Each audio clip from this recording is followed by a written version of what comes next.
Russia has moved to deepen its strategic ties with allied nations, announcing at the CSTO summit in Bishkek a series of new military agreements and a sweeping initiative to arm partner states with advanced battlefield technology. President Vladimir Putin unveiled plans to provide allied nations with hypersonic missiles, elite drones, and air defense systems, signaling a push to transform the CSTO into a formidable counterweight to NATO. The summit saw leaders sign key documents focused on enhancing military cooperation and preventing drug trafficking. Meanwhile, Belarusian President Alexander Lukashenko described the security situation as dire, warning of acute border threats and characterizing Belarus as a besieged fortress amidst rising regional tensions. This display of military solidarity was further reinforced by North Korea's decision to make Russian a compulsory school subject from the 4th grade, indicating a deepening of ties beyond the immediate military bloc. Parallel to these alliance-building efforts, high-level diplomatic engagements underscore the political dimensions of Russia's strategy. Tajik President Emomali Rahmon met with President Putin on the sideline of the summit, praising a nearly 20% rise in bilateral trade and stating that the two countries have no unresolved issues. Putin commended the coordination between their governments, particularly on security and law enforcement, and extended an invitation for Rahmon to attend an informal CIS leaders meeting in St. Petersburg later in December. These interactions highlight Russia's continued focus on strengthening bilateral relationships within the broader framework of its Eurasian security architecture, ensuring political and economic cooperation progresses in lockstep with military integration. On the Ukrainian front, President Putin delivered a stark ultimatum, declaring that the war would only end if Ukrainian forces withdraw from the territories claimed by Moscow, including Donetsk, Luhansk, and Crimea. He stated that signing any documents with Ukraine's current leadership was pointless, questioning their legitimacy and suggesting Russia would only engage with what he termed healthy people, ready for long-term relations with Moscow.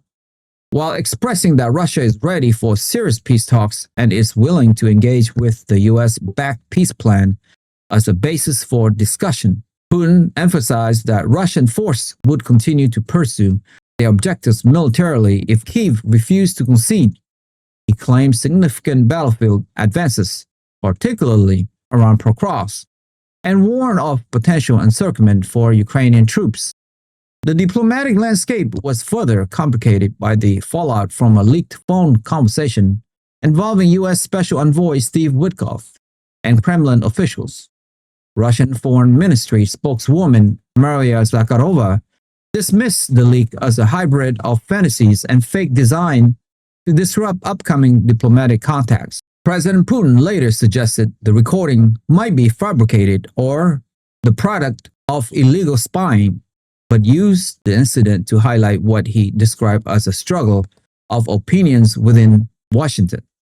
Despite the controversy, Putin confirmed that dialogue with the U.S. remains civil and that Witkoff is expected in Moscow next week to continue discussions on the peace plan, which has now been reduced from 28 to 19 points, reportedly dropping a contentious demand for Ukraine to surrender Luhansk and Donetsk. On the ground, Russian forces report continued offensive operations across multiple fronts.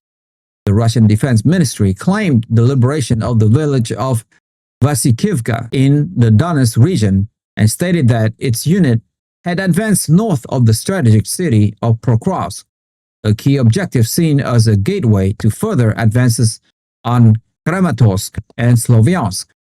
The ministry reported that over 1,355 Ukrainian troops were lost in the past 24 hours and detailed the destruction of enemy vehicles and ammunition depots. Ukrainian officials, however, had rejected claims of a Russian encirclement of Pokrovsk, describing it as a gray zone and asserting that they repelled 57 attacks in that direction alone, inflicting heavy casualties on Russian assault units. If you have made it this far, congratulations, you have unlocked the truth.